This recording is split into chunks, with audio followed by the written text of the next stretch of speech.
Perdí las piernas en un accidente mientras gozaba con mi amante. Y aún así, lo peor no fue eso. Hay una forma de morir que no aparece en ningún certificado de defunción. No duele al principio. No sangra. No tiene nombre en ningún idioma que yo conozca.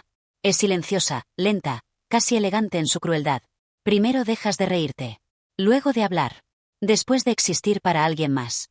Y lo más aterrador de todo, es que no te das cuenta. Te acostumbras. Como cuando el agua de la ducha se enfría tan despacio que cuando ya estás temblando, ya ni sientes el frío. Solo sabes que algo no está bien. Que algo se fue. Que algo que antes era tuyo ya no lo es. Yo me llamaba Valeria. Me llamo Valeria. Todavía existo, aunque a veces dude de eso. Tenía 34 años, una casa con plantas en la ventana, un esposo que me había amado con todo lo que tenía, y una vida que se había ido apagando tan despacio que yo seguía sonriendo sin saber que ya estaba a oscuras. Esta es mi historia. No la cuento para que me absuelvan. No la cuento para que me defiendan. La cuento porque sé que alguien, en algún lugar, está parado justo en el mismo borde donde yo estuve. Y quiero que sepa lo que hay abajo antes de dar el paso. Rodrigo y yo nos conocimos cuando teníamos 22 años. Él estudiaba administración. Yo, diseño. Nos conocimos en una fotocopiadora que no funcionaba en la biblioteca de la universidad, a las 11 de la noche, los dos con cara de desesperación y un trabajo que entregar al día siguiente. Él me ofreció su cargador de laptop sin que yo se lo pidiera.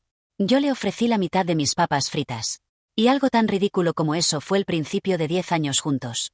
Me enamoré de su calma. De cómo nunca levantaba la voz.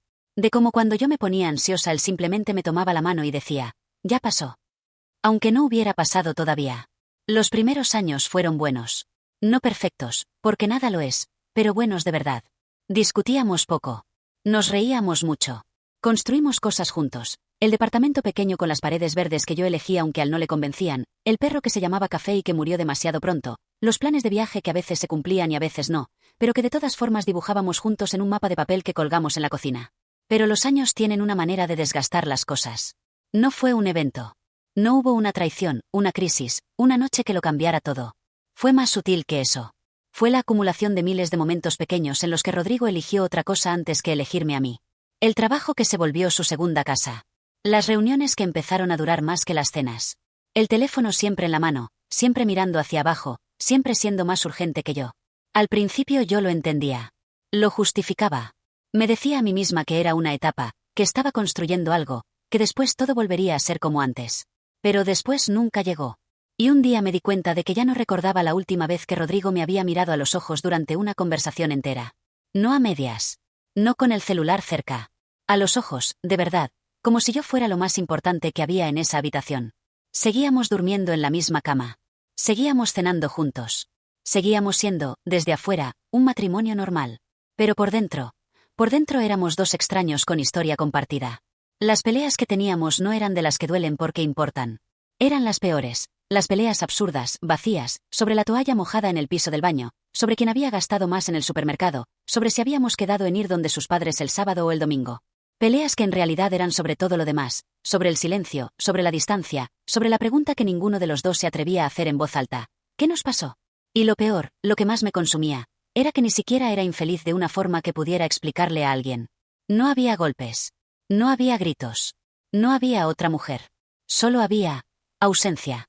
Un hombre que estaba pero no estaba. Una casa que se sentía como cuarto de hotel. Una cama que de noche se sentía enorme aunque en ella durmiera otra persona. Había noches en que me quedaba mirando el techo en la oscuridad mientras Rodrigo dormía a mi lado, y pensaba, si gritara ahora mismo, ¿se despertaría? ¿Le importaría? ¿O simplemente me diría que estoy exagerando y se daría la vuelta? Nunca grité. Fui aprendiendo a tragarme las cosas. A sonreír en las cenas familiares. A decir bien cuando me preguntaban cómo estábamos. A funcionar. A existir sin ocupar espacio. A ser la figura de fondo de mi propia vida. Y en esa oscuridad, sin que yo lo buscara, sin que yo lo planeara, llegó él. Se llamaba Sebastián. Lo conocí en el trabajo. Un proyecto temporal que duró 3 meses y que cambió todo para siempre. Era varios años menor que yo. Diseñador freelance que habían contratado para reforzar el equipo. La primera vez que lo vi pensé que era guapo de la manera en que lo son los hombres que saben que lo son, con esa confianza tranquila, sin esfuerzo. Pensé que iba a ser uno de esos compañeros que sonríen mucho y no dicen nada que valga la pena. Me equivoqué. La segunda semana de trabajo, estábamos los dos solos en la sala de reuniones esperando que llegaran los demás. Yo miraba mi laptop. Él me miró a mí. ¿Estás bien?, me preguntó. Tan simple como eso. Tan banal. Pero yo me quedé sin palabras por un segundo, porque nadie me había preguntado eso en mucho tiempo sin esperar la respuesta automática de sí, todo bien. Él lo preguntó como si de verdad quisiera saber. Le dije que sí, que solo estaba cansada. Él asintió pero siguió mirándome, y dijo, pareces cargando algo muy pesado para una persona que dice estar bien. No supe qué contestar. Cambié el tema. Pero algo se abrió ese día. Una grieta pequeña. Una que yo no sabía que llevaba sellada tanto tiempo. Las semanas siguientes fueron como ir cayendo en cámara lenta. Primero conversaciones en la oficina. Luego cafés que se alargaban más de lo necesario. Luego risas, bromas internas, mensajes que empezaban a llegar a horas que no eran horas de trabajo. Él me escuchaba. Eso suena simple pero no lo era. Rodrigo llevaba años escuchándome a medias, con el teléfono en la mano o la cabeza en otro lado. Sebastián me escuchaba con el cuerpo entero. Se inclinaba hacia adelante. Recordaba cosas que yo había dicho semanas atrás. Me hacía preguntas de verdad. Y un día, sin que yo lo planeara, sin que yo lo decidiera conscientemente, su mano quedó sobre la mía en la mesa. No la moví. Ahí debía haberlo frenado. Ahí debía haber dicho, espera, esto no puede pasar. Ahí debía haber pensado en Rodrigo, en nuestra casa, en los 10 años que habíamos construido juntos. Pero no lo hice. Porque Sebastián me decía cosas que Rodrigo había dejado de decir hace tanto tiempo que yo casi había olvidado que alguna vez alguien me las decía. Qué guapa estás hoy. Me encanta cómo piensas. Eres demasiado para lo que tienes. Y lo peor, lo que más me avergüenza ahora, es que me lo creía. Cada palabra. Como si fuera agua y yo llevara años de sed sin saberlo. No me enamoré de él. Necesito que quede claro porque importa. No fue amor. No fue esa historia bonita de dos almas que se encuentran. Fue necesidad. Fue el hambre de sentir que existía. De que alguien me mirara y viera a una persona, no a un mueble. De no ser invisible en mi propia vida. Sebastián era fuego. Y yo llevaba años congelada. Empezamos a vernos a escondidas. En su coche, estacionado lejos de donde yo trabajaba. En un motel de paso en las afueras que tenía las cortinas siempre cerradas. Yo inventaba razones para llegar tarde. Reuniones que se extendían, talleres de capacitación, tardes con amigas que no existían. Construí una mentira paralela, piedra por piedra, con una dedicación que ahora me parece monstruosa. Sabía que estaba mal. Lo sabía en cada momento. Cada vez que inventaba una excusa, cada vez que borraba mensajes, cada vez que mentía mirando a Rodrigo a los ojos durante la cena. Había una voz dentro de mí que me decía para. Pero había algo más fuerte que esa voz. El miedo a la oscuridad. A volver a ese silencio. A ser invisible otra vez. Y entonces ocurrió algo que debió haberme detenido y no lo hizo. Una noche, durante la cena, Rodrigo me miró. De verdad me miró, de esa manera que yo tanto extrañaba. Y me preguntó, ¿estás bien? Últimamente te noto diferente. Me temblaron las manos por dentro. Le sonreí. Solo estoy cansada. Mucho trabajo. Él asintió. Me creyó. O eligió creerme. Esa misma noche, 3 horas después de esa cena, estaba con Sebastián. Y mientras lo besaba, la imagen de Rodrigo preguntándome ¿estás bien? Apareció en mi cabeza y yo la empujé hacia abajo, hacia el fondo, y no la dejé subir. Eso dice mucho de quién era yo en ese momento. Y no dice nada bueno. Llevábamos 3 meses cuando Sebastián propuso la cabaña. Un fin de semana fuera de la ciudad. Un lugar en la montaña, con bosque, sin señal de celular. Necesitamos tiempo de verdad, me dijo. Sin relojes. Sin escondernos. Solo nosotros. Debí haber dicho que no. Sé exactamente en qué momento debí haber dicho que no. Lo recuerdo con una claridad brutal. Estaba sentada en mi coche, en el estacionamiento del trabajo, con el teléfono en la mano y el mensaje de él en la pantalla. Tuve el no listo. Lo ensayé mentalmente. Pensé en Rodrigo. Pensé en mi casa. Pensé en lo que estaba arriesgando. Y lo mandé todo al carajo. Le dije que sí. Me dije a mí misma que era solo un fin de semana. Que lo necesitaba. Que merecía sentir algo antes de seguir muriendo en vida. Me mentí con una habilidad que ahora me parece aterradora, porque la mente humana es increíblemente buena inventando razones para hacer lo que ya quiere hacer. Le dije a Rodrigo que era un retiro de trabajo. Que nos iríamos viernes en la tarde y volveríamos el domingo. Él me preguntó si quería que me llevara al aeropuerto. Le dije que no era necesario, que me recogería una compañera. Me miró un momento más de lo normal antes de asentir. Ese momento extra me persigue todavía. El viernes llegó. Salí de la casa con una maleta pequeña. Rodrigo estaba en la cocina tomando café. Me dio un beso en la mejilla. Que te vaya bien. Yo lo miré, quise decir algo, no sé qué, algo que importara. Pero solo dije, gracias. Y me fui. Sebastián me esperaba 3 cuadras más adelante. Subí al coche. Él tenía música puesta, algo con mucho bajo, y la ventana entreabierta, y había algo en el aire de esa tarde, algo cálido y luminoso, que me hizo sentir que estaba haciendo exactamente lo que tenía que hacer. El mundo parecía detenerse para mí. Y por primera vez en años, no me sentía invisible. Me sentía viva. No amada. No protegida. Solo viva. La carretera era larga y bonita. Montañas a un lado, cielo naranja al otro. Reímos, cantamos a destiempo, comimos papas de una bolsa que él tenía en el asiento trasero. Parecía una película. Parecía algo que merecía vivirse. Llevábamos 1 hora de camino cuando llegamos al cruce. No recuerdo haber visto la señal. No recuerdo haber sentido que algo estaba mal. Solo recuerdo que Sebastián estaba riendo por algo que yo había dicho, y que yo estaba mirando hacia él, y que la música seguía. Y entonces las luces. Un camión que venía de frente, en el carril equivocado, demasiado rápido, demasiado cerca. Sebastián giró el volante. Y el mundo explotó. No hay otra manera de describirlo. No fue un accidente de película con caída lenta y música dramática.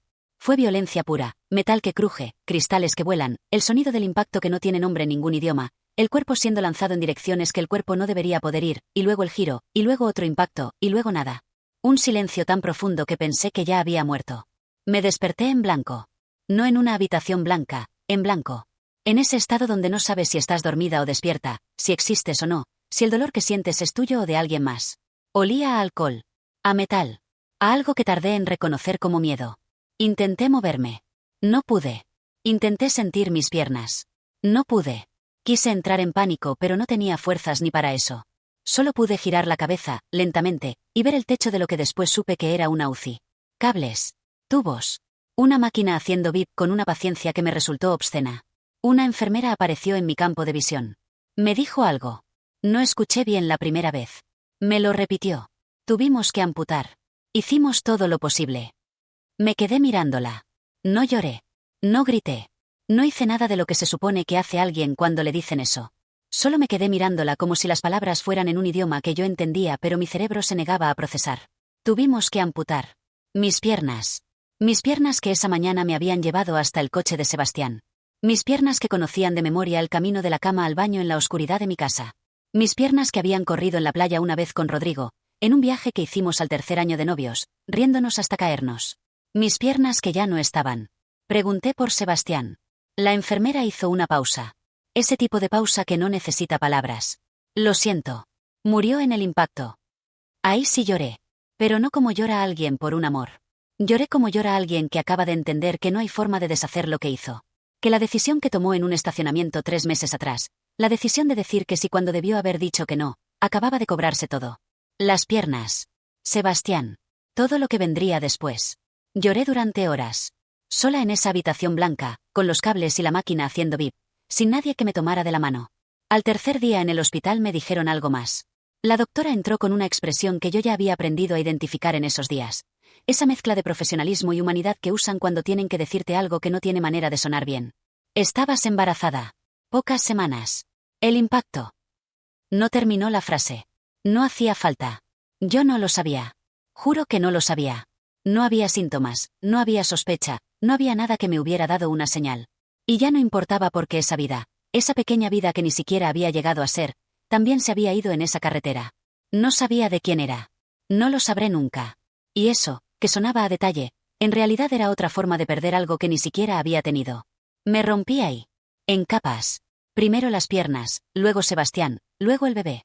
Como si el universo estuviera desmontando mi vida piezas por piezas, mostrándome el costo de cada decisión que había tomado, una por una, sin prisa, con una brutalidad calculada.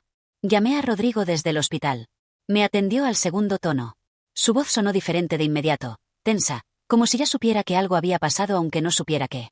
Le dije que había tenido un accidente. Que estaba en el hospital. Que necesitaba que viniera. No le dije con quién había tenido el accidente. No le dije dónde iba. No le dije nada más porque no podía, porque las palabras no llegaban, porque había un límite para cuántas cosas devastadoras puede decir una persona en un solo día. Vino. Entró a la habitación con su madre. Los vi desde la cama, en el umbral de la puerta, y algo en la cara de Rodrigo me dijo que ya sabía más de lo que yo había dicho. Quizás se lo había dicho alguien. Quizás había buscado noticias del accidente. Quizás simplemente lo supo de la manera en que lo saben las personas que llevan años conociéndonos. Se acercó hasta mi cama. Me miró. No con dolor. No con rabia. Con algo peor. con ese vacío que tienen los ojos de alguien que ya procesó algo tan grande que del otro lado ya no queda nada. Como si me estuviera mirando desde muy lejos. Como si yo ya no fuera su esposa, sino una versión extraña de ella que no reconocía del todo. No dijo nada. Su madre me tomó la mano. Dijo: «Ay, mija». Solo eso. Rodrigo se quedó parado al lado de mi cama durante 3 minutos, o 5, no sé, el tiempo en esas circunstancias no funciona igual. Y después se fue. Sin hablar. Sin despedirse. Sin decirme nada. Su madre me apretó la mano antes de salir. Y yo me quedé sola otra vez. Lo llamé esa noche. Buzón de voz. Al día siguiente. Buzón de voz. Le escribí mensajes que no respondió. Mensajes que empezaban con por favor y terminaban con mi nombre como si recordarle quién era yo pudiera hacerlo volver. Nada.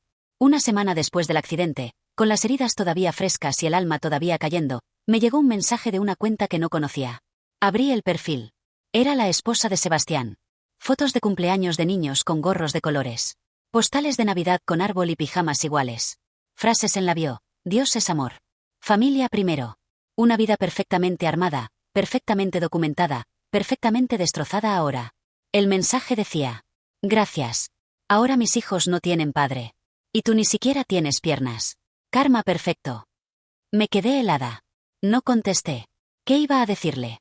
¿Lo siento? ¿Yo tampoco sabía que tenía hijos? ¿Yo también perdí algo? No había nada que decir que no sonara a excusa, y las excusas no le devuelven el padre a sus hijos. No respondí. Solo cerré el mensaje y me quedé mirando el techo durante horas. No terminó ahí. Días después, una amiga, la única que me quedaba en ese momento, me mandó una captura de pantalla con un mensaje que decía: vi esto y sé que no es fácil, pero creí que debía saberlo. Era una página de chismes locales. Un artículo corto, sin foto, sin nombre completo, pero con suficientes detalles para que cualquiera que me conociera supiera exactamente de quién hablaba. El titular decía: mujer pierde las piernas en accidente con su amante. Él muere. Ella sobrevive. Mi cara no estaba. Pero mi vergüenza, sí. Empecé a evitar a las enfermeras. A fingir que dormía cuando alguien entraba a la habitación. Mi madre venía todos los días y me hablaba con esa voz que usan con los enfermos graves, suavecito, sin decir nada que pudiera lastimar más, como si el silencio fuera vendaje. Mi padre vino una sola vez. Se quedó de pie en la puerta. Me miró. Y dijo una frase, solo una. Te advertí que jugar con fuego quema. Y se fue. Mi madre lo siguió. Yo me quedé mirando la puerta abierta durante no sé cuánto tiempo. El mundo me había convertido en una historia. En esa que se cuenta entre susurros. ¿Supiste lo de la que perdió las piernas con el amante? Me habían quitado el nombre y me habían puesto un resumen. La esposa infiel, la traidora sin piernas, la que se lo buscó. Y a la gente le encanta esa historia porque les hace sentirse mejores. Porque mientras puedan señalarte a ti, pueden convencerse de que ellos nunca harían algo así. Pero yo no era una historia. Era una persona. Una persona destruida, sí. Una persona que había tomado decisiones terribles, sí. Pero una persona. Mis suegros vinieron al hospital la segunda semana. Los había querido mucho. Siempre habían sido buenos conmigo. Cenas de domingo, llamadas de cumpleaños, esa calidez de familia prestada que uno agradece cuando la propia a veces falla. Y ahora me miraban con esa expresión que yo ya conocía. La mezcla de afecto real y una incomodidad que no sabían dónde poner. Me propusieron algo. Me llevarían a casa. Hablarían con Rodrigo. Me darían la oportunidad de hablar con él en persona. Me aferré a esa posibilidad como si fuera lo único sólido que quedaba. Esa mañana me arreglé con todo lo que tenía disponible. Me peiné con cuidado. Me puse el vestido largo azul oscuro que él siempre había dicho que me quedaba bien. Me pinté los labios. Me puse perfume. Me miré en el espejo del baño del hospital y vi a una mujer en silla de ruedas, con ojeras hasta los pómulos y una sonrisa que no llegaba a los ojos, oliendo a perfume en un lugar que olía a medicamento. Me prometí que no lloraría. Llegamos a la casa. Nuestra casa. Las plantas en la ventana que yo había sembrado. La cortina azul del salón que él nunca quiso cambiar aunque yo se lo pedí 3 veces. El tapete en la entrada que habíamos comprado juntos en un mercado artesanal en un viaje que hicimos el 4º año de casados. Todo intacto. Todo igual. Menos nosotros. Rodrigo salió al porche cuando escuchó el coche. Se detuvo al verme. Su madre habló primero. Hijo, solo quiere hablar contigo. Escúchala, por favor. ¿Para qué?, dijo él. Porque merece que la escuches, dijo su padre. No. Sin levantar la voz. Sin dramatismo. Solo esa palabra sola, limpia, definitiva. No lo merece. Avancé en la silla. Las ruedas sobre el asfalto. El sonido que hacen las ruedas sobre el asfalto cuando uno avanza hacia algo que ya sabe que no va a salir bien pero no puede dejar de intentarlo. Por favor, le dije. Solo deja que te explique. Solo eso. Me miró. Sacó el teléfono. Me mostró la pantalla. Era la publicación. El artículo. Mujer pierde las piernas en accidente con su amante. Me la mandó un compañero del trabajo, dijo. Sin saber que eras tú. Así fue como me enteré de todo. Por un compañero del trabajo. El mundo se me cayó encima otra vez. No en el accidente, no en el hospital. Ahí, en la entrada de nuestra casa, entendí la magnitud de lo que había hecho. No solo le había traicionado. Lo había expuesto. Lo había humillado frente a todo el mundo que lo conocía, sin siquiera darle la oportunidad de saber primero. No sabía que había salido esa nota, le dije. ¿Y qué esperabas? Que el mundo te cubriera las mentiras. Yo me sentía sola. Yo también. Pero yo no fui a acostarme con nadie. Silencio. Los vecinos miraban desde adentro de sus casas. Yo lo sabía. Siempre hay ojos. ¿De verdad crees que con una charla puedes deshacer lo que hiciste? No quiero deshacer nada. Solo entendernos. Solo intentarlo. ¿Intentar qué? Yo enterré algo cuando supe la verdad. Tú vienes ahora como si todavía fuéramos nosotros. Perdí mis piernas, le dije, y mi voz se quebró aunque yo no quería que se quebrara. Perdí un hijo que ni siquiera sabía que llevaba. Perdí todo en un día. Y tú no puedes perdonarme. Me miró durante un segundo que duró años. No, porque lo que rompiste no se puede arreglar. Y cerró la puerta. No dio un portazo. Eso habría sido más fácil. Simplemente la cerró, despacio, con una calma que dolió más que cualquier golpe. Me quedé ahí, frente a mi propia casa, en una silla de ruedas, con el perfume puesto y los labios pintados y la dignidad colgando de un hilo. Su madre empujó mi silla de regreso al coche en silencio. Nadie dijo nada. Ni ella ni su padre ni yo. No había nada que decir. Esa noche, en casa de mis padres, vomité del dolor. Llegó un sobre una semana después. Papel sellado. Nombre de un abogado en la esquina. Adentro, los papeles del divorcio con todas las líneas correctas marcadas con flechas de color donde debía firmar. Le escribí esa noche, no voy a firmar. Todavía podemos salvar algo. Lo que fuimos, lo que tuvimos, lo que podríamos volver a ser. Si alguna vez me amaste de verdad, esta no puede ser la última palabra. Tardó horas en responder. Cuando lo hizo, el mensaje fue corto. Esta será la última vez que nos veamos. Vino 3 días después. Llegó puntual, como siempre fue él, responsable, ordenado, con una carpeta en la mano y la cara de quien ya tomó una decisión y vino a ejecutarla, no a negociarla. Se sentó frente a mí en la sala de mis padres. Yo ya lo esperaba. Había limpiado mi habitación esa mañana como si importara. Me había peinado. Me había puesto el suéter azul que él siempre decía que me hacía ver cálida. Me miró. No dijo nada del suéter. Sacó los papeles. Los puso sobre la mesa. Es el divorcio. Hay que terminar con esto. Esto, dije. ¿Esto soy yo? Esto somos nosotros. Lo que queda de lo que rompiste. Sacó también un sobre. Lo deslizó hacia mí. La mitad de la venta de la casa. Ya lo transferí esta mañana. No necesito tu dinero. Lo tendrás igual. No es negociable. Lo busqué con los ojos. Busqué la grieta. Algún lugar por donde todavía entrara la luz. Algo que me dijera que adentro, debajo de esa calma de hielo, todavía quedaba el hombre que me tomó la mano en una biblioteca a los 22 años. De verdad no queda nada de lo que fuimos. Tardó en responder. Y cuando lo hizo fue peor que si hubiera dicho que no de inmediato. Queda el respeto. Y eso es todo. El amor murió esa noche. Estaba embarazada, le dije. No lo sabía cuándo pasó. Lo supe en el hospital. Y lo perdí. Y lo viví sola. Lo sé. Y aún así. Y aún así. Porque yo también estaba roto, Valeria. Y no podía curarte con mis pedazos. Lloré. Sin filtros, sin orgullo, sin el mínimo intento de controlarme. Le pedí una segunda oportunidad. Una sola. No para borrar lo que pasó, le dije, sino por lo que fuimos. Por lo que en algún momento fue real y bueno y nuestro. De verdad ya no puedes amarme. No fue una pregunta. Fue lo último que me quedaba, entregado como pregunta porque no sabía cómo decirlo de otra manera. De verdad ya no puedo. Se levantó. Si me quedo, nunca vas a aprender a vivir sin mí. Y yo necesito dejar de sangrar por lo que no puedo salvar.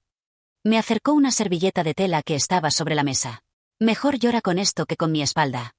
Y se fue. Yo me quedé con los papeles frente a mí, el sobre en la mano, y el eco de sus pasos alejándose por el pasillo hasta que escuché la puerta principal cerrarse, y después el motor del coche, y después nada. No lo seguí. No lo llamé. Por primera vez, no supliqué. Porque entendí algo que me rompía por dentro pero que era verdad. Él ya no era mi hogar. Y suplicarle a alguien que ya se fue es como pedir dirección a alguien que ya no vive ahí. Han pasado 6 meses. Media vuelta al sol. 180 y tantos días. Y todavía me despierto a veces esperando que sea mentira. Que de alguna manera todo lo que recuerdo sea uno de esos sueños que se sienten demasiado reales. Pero no lo es. Estoy en casa de mis padres. Mi madre cocina sin preguntarme qué quiero. Mi padre cambia de canal cuando hay noticias. La gente del barrio me mira diferente cuando salgo. No sé si es por la silla o porque saben quién soy. Probablemente las dos cosas. He aprendido a usar las prótesis. Camino unos pasos al día. Pocos. Dolorosos. Torpes. Como los primeros pasos de alguien aprendiendo algo que nadie debería tener que aprender. Pero míos. Una excompañera me escribió hace unas semanas. Sin mala intención, lo juro, simplemente escribió sin pensar. Vi a Rodrigo el otro día. Se le ve muy bien. Está con alguien nueva. Se nota que lo cuida mucho. No respondí. Solo asentí frente a la pantalla como si ella pudiera verme. Y durante horas esa frase me hizo un nudo en el estómago que todavía no termina de deshacerse. Se le ve bien. Nunca quise arruinarle la vida. Eso necesito que lo sepan. No busqué destruirlo. Solo quería recuperar algo de mí misma. Un poco de calor. Un poco de atención.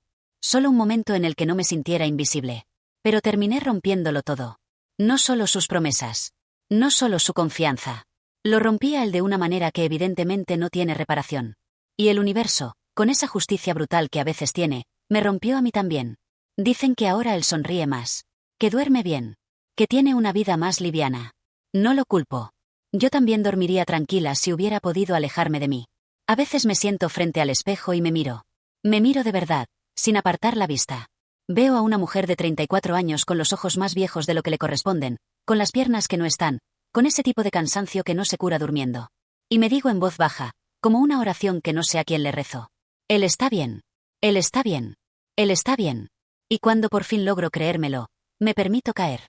Me dejo ir en la cama y dejo que la noche me trague en los pedazos que quedaron. He dejado de buscarle culpa a Rodrigo. Por mucho tiempo quise convencerme de que si él me hubiera visto, si me hubiera preguntado, si hubiera luchado más por lo nuestro, yo nunca habría llegado hasta Sebastián. Y quizás hay verdad en eso. Quizás los dos fallamos. Quizás el matrimonio se murió antes de que yo lo matara de verdad.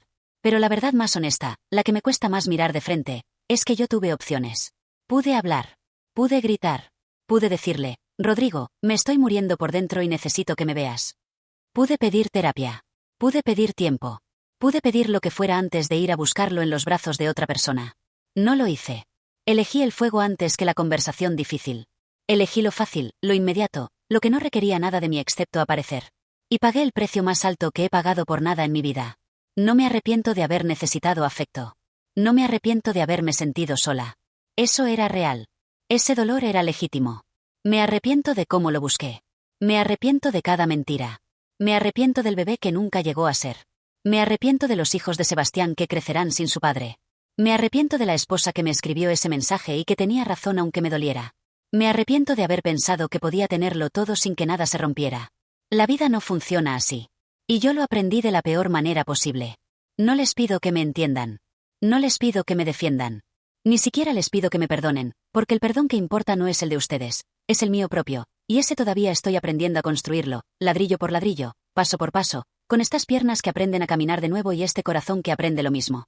Solo les pido una cosa. Si están en una relación donde se sienten invisibles, hablen. Peleen si hace falta. Lloren. Griten. Pidan ayuda. Busquen terapia. Hagan la conversación difícil que llevan meses evitando. Porque la conversación difícil duele. Pero duele menos que esto. Si sienten que se están apagando, que el silencio entre ustedes se hace más grande cada día, que la persona que duerme a su lado ya no los ve, no busquen en otro lo que les corresponde construir juntos. No porque sea un pecado moral, sino porque el precio es demasiado alto. Y a veces ese precio se cobra de maneras que uno nunca imaginó que eran posibles. El castigo no fueron mis piernas. El castigo no fue el divorcio. El castigo no fue ni siquiera el bebé que nunca llegó. El verdadero castigo fue quedarme aquí, mirándome al espejo, sabiendo que lo tuve todo y lo quemé yo, con mis propias manos, por no tener el valor de decir la verdad a tiempo. Por no tener el valor de pedir ayuda. Por creer que merecía más sin hacer nada para ganarlo dentro de lo que ya tenía. Eso es lo que me llevo. Eso es lo que cargo. Y ese peso, a diferencia de las piernas, no hay prótesis que lo reemplace. Pero sigo aquí. Y seguir aquí, por ahora, tendrá que ser suficiente. Si esta historia te ha gustado, suscríbete a Michistorias de Reddit, activa la campanita y dale like, eso me ayuda a llegar a más personas. Miau.